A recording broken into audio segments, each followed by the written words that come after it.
Welcome to the channel learn physics. तो जैसे कि थंबनेल से देख ही लिया होगा कि जेईई मेंस के प्रीवियस ईयर क्वेश्चन मैंने ले रखा है और ये काइनेमैटिक्स का है। तो जो क्वेश्चन है ये बेसिकली जेईई मेंस 2019 अप्रैल का है। ठीक है, तो क्वेश्चन देखते हैं। पहले क्वेश्चन आसान सा ही है कि एक शिप ए है जिसकी आपको वेलोसिटी दी गई है। ठीक है, और उसमें जो जैसे वेलोसिटी है इसकी 30 आई कैप प्लस 50 जे कैप, तो आई जो है ईस्ट डायरेक्शन को शो कर रहा है, जे जो है नॉर्थ को शो कर रहा है। एक और शिप बी दिया गया है, उसकी आपको ए से डिस्टेंस दे दी गई है और उसकी वेलोसिटी दे दी गई है बी। ठीक है, तो आपको वो टाइम बताना है जब ए और बी दोनों एक दूसरे से मिनिमम डिस्टेंस पे होंगे। ठीक है, तो अब ये सिचुएशन क्या है, इसको ज़रा एक बार समझने के लिए इसको एक बार डायग्राम फॉर्म में देखते हैं। तो जो डायग्राम है ये देखो, ए की आपको वेलोसिटी दी गई है 30 आई कैप प्लस 50 जे कैप, और बी की वेलोसिटी है 10 टुवर्ड्स वेस्ट बोला गया है। ठीक है, उसमें तो वेस्ट का मतलब है कि माइनस आई कैप, समझो। उसके बाद में ए से 80 किलोमीटर्स ईस्ट और 150 किलोमीटर्स नॉर्थ पे बी बैठा है। बैठा क्या, शिप है बेसिकली वो।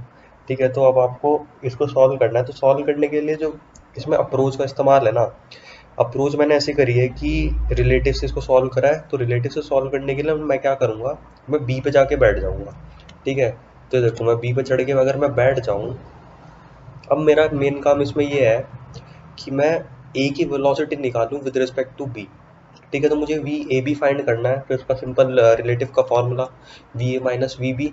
ठीक है, इसमें आप अगर वैल्यू रखोगे तो 30 i plus 50 j minus minus of 10 i आएगा। ठीक है, वही की हुई जो बी वाला शिप है वो वेस्ट की तरफ जा रहा है, तो माइनस 10 आई।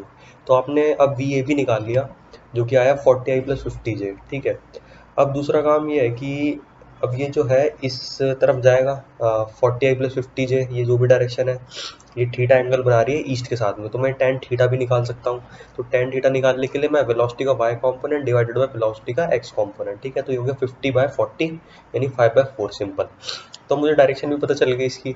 अब मुझे देखना है मिनिमम डिस्टेंस। तो अगर मैं मिनिमम डिस्टेंस की अगर मैं बात करूँ, अगर मैं एक पॉइंट बी से एक लाइन ड्रॉप कर दूँ इसी लाइन पे, और अगर वो परपेंडिकुलर हुई, तो यही तो मिनिमम डिस्टेंस का कंसेप्ट होता है। ठीक है, अगर मैं कोई और भी पॉइंट ले लूँ ना इस लाइन पे, तो उसकी जो डिस्टेंस आएगी वो इससे ज़्यादा ही आएगी। ये वाला पॉइंट, इसको मैं नाम कोई सी दे देता हूँ। ठीक है, तो इसको कोऑर्डिनेट, अच्छा, कोऑर्डिनेट के लिए एक और बात इसमें ध्यान रखो कि मैंने ए को 0,0 दे दिया है, तो बी 80,150 हो जाएगा, और सी के मैंने मान लिया कुछ x, y है। ठीक है, तो बी सी जो है वो मिनिमम डिस्टेंस होगी, क्योंकि बी सी जो है परपेंडिकुलर है वेलोसिटी के। ठीक है, अगर मैं सी के अलावा कोई और पॉइंट लेता हूँ इस लाइन पे, उसकी डिस्टेंस हमेशा ज़्यादा ही आने वाली है यार, सीधी बात है।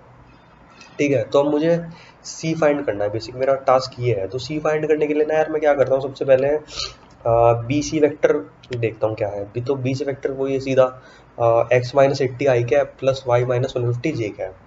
अब देखो इसमें कि अगर मैं बी सी और वी ए बी जो वेक्टर है, अगर मैं इनका डॉट ले लूँ, तो क्या वो डॉट जीरो हो जाएगा क्या? है ना, जीरो ही होगा ना यार, क्योंकि ये दो वेक्टर हैं और दोनों एक दूसरे से 90 डिग्री का एंगल बना रहे हैं। तो अगर कोई दो वेक्टर, ऐसे वेक्टर जो एक दूसरे से 90 डिग्री का एंगल बना रहे हैं, मैं उनका डॉट ले लूँ, तो वो जीरो ही तो आता है यार, है ना, जीरो आता है। तो अब अगर इसको आप सॉल्व करोगे ना एक बार, इनमें वी ए बी और बी सी की वैल्यू पुट कर दो, तो अगर आप सॉल्व करोगे तो ये simple 4x plus 5y equal to 1070, ये इक्वेशन बन जाएगी आपके पास में। ठीक है, वैल्यू पुट कर देना है, ज़्यादा हार्ड नहीं है। ठीक है, तो अब ये आपके पास में x और y में एक रिलेशन आया, आपको x और y फाइंड करने हैं। ठीक है, बट अब ये तो एक ही इक्वेशन है, तो मेरे को एक और रिलेशन निकालना पड़ेगा एक्स वाई में, तभी तो सॉल्व हो पाएगा एक्स वाई के लिए। अब वापस आ जाओ, एक काम करो, है ना, वापस से जो सबसे पहला डायग्राम था ना उसको देखो। ये ए पॉइंट है 0,0 और थीटा एंगल बना रहा है, ये पॉइंट सी लिया गया था x, y, तो इसमें x होगा ये वाली डिस्टेंस और y हो जाएगी ये। ठीक है, अगर मैं इस ट्राइंगल में टेन थीटा की बात करूँ, तो tan theta Y by X हो जाएगा सिंपल। और मैंने टेन थीटा की वैल्यू पहले ही निकाल ली थी, वो आई थी 5/4 के बराबर। तो अगर मैं वाई बाय एक्स को 5/4 से इक्वेट करूँ, तो वाई की वैल्यू आ जाएगी 5/4 इंटू एक्स। ठीक है, अब इस वाई की इक्वेशन, ये जो वाई का रिलेशन आया है, इस वाई को उठा करके मैं इक्वेशन वन में डाल दूँ, तो मेरे पास एक्स आ जाएगा। सॉल्व कर लेना है आराम से। ठीक है, तो एक्स आ जाएगा मेरे पास में 4 इंटू 1070 डिवाइडेड बाई 41, और इस एक्स को वापस से अगर मैं इक्वेशन में डाल दूँ, तो मेरे पास में वाई आ जाएगा 5 into 1070 divided by 41। X Y आ गए मेरे पास में। एक्स वाई आने का मतलब क्या है, मेरे को पॉइंट सी पता चल गया। अब मुझे टाइम निकालना था कि जब शिप जो है ए पॉइंट से सी तक पहुंचे तो उसमें कितना टाइम निकलेगा, यही तो मेन क्वेश्चन है मेरा। ठीक है, तो टाइम निकालने के लिए मैं क्या कर सकता हूँ इसमें, अगर मैं डिस्टेंस पता कर लूँ ए सी, और अगर मैं वेलोसिटी पता कर लूँ, वेलोसिटी तो पता ही है, पता क्या करनी है उसमें, अगर मैं डिस्टेंस को वेलोसिटी से डिवाइड कर दूँ तो मेरे पास वो रिक्वायर्ड टाइम आ जाएगा, क्या सिंपल है ना। अब देखो, टाइम हो जाएगा डिस्टेंस बाय वेलोसिटी का मॉड। डिस्टेंस जो है root of X square plus Y square है ना, क्योंकि मैंने ए को 0,0 माना है और सी पॉइंट जो है मेरा एक्स कॉमा वाई है। ठीक है, तो ये हो जाएगा root of X square plus Y square distance divided by velocity का मॉड, जो कि हो जाएगा रूट 40 स्क्वायर प्लस 50 स्क्वायर। अब इसमें यार सीधी एक्स और वाई की वैल्यू तुम पुट करोगे ना, तो तुम्हारे पास में टाइम आ जाएगा 2.6 आवर्स। ठीक है, ये सॉल्व कर लेना, ज़्यादा हार्ड तो इसमें क्या ही है, बस ये इक्वेशन मतलब वैल्यू पुट करके इसको सॉल्व कर लो आराम से, कोई दिक्कत नहीं आएगी इसमें। ठीक है, तो अब यार इसमें इस क्वेश्चन में अगर तुम देखोगे ना तो ये थोड़ा सा वैसे लेंथी है अगर जेई के हिसाब से देखा जाए।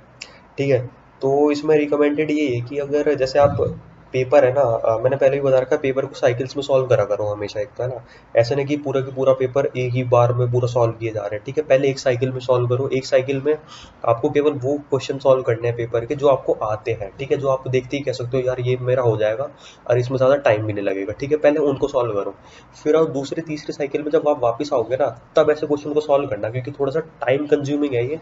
तो अगर फालतू में पहले ही इनमें टाइम लगा दोगे ना यार, क्योंकि देखो थोड़ा सा लंबा है क्वेश्चन ये, और जैसे मान लो क्योंकि एग्जामिनेशन कंडीशन है तो आपके उसमें आपके ऊपर में प्रेशर भी होगा वहाँ पे, तो आपका मान लो क्वेश्चन गलत हो गया, तो एक तो आपने क्वेश्चन गलत कर लिया, नेगेटिव करवा लिया अपना, और अपना टाइम भी लूज कर दिया। ठीक है, तो ये नुकसान है इसको पहले सॉल्व करने का, क्योंकि जस्ट ये थोड़ा सा लेंदी है। ठीक है, हार्ड नहीं है इतना, तो बस आप इसको इतना ध्यान रखना कि दूसरी तीसरी साइकिल में इसको सॉल्व करो। ठीक है, और बाकी कोई क्वेश्चन तो इतना हार्ड नहीं है, बस आपको कंसेप्ट समझ में आना चाहिए कि कैसे इसका रिलेटिव का इस्तेमाल करके है, और इसमें मिनिमम डिस्टेंस निकाली गई और फिर सिंपल हमने टाइम निकाल लिया। Thank you.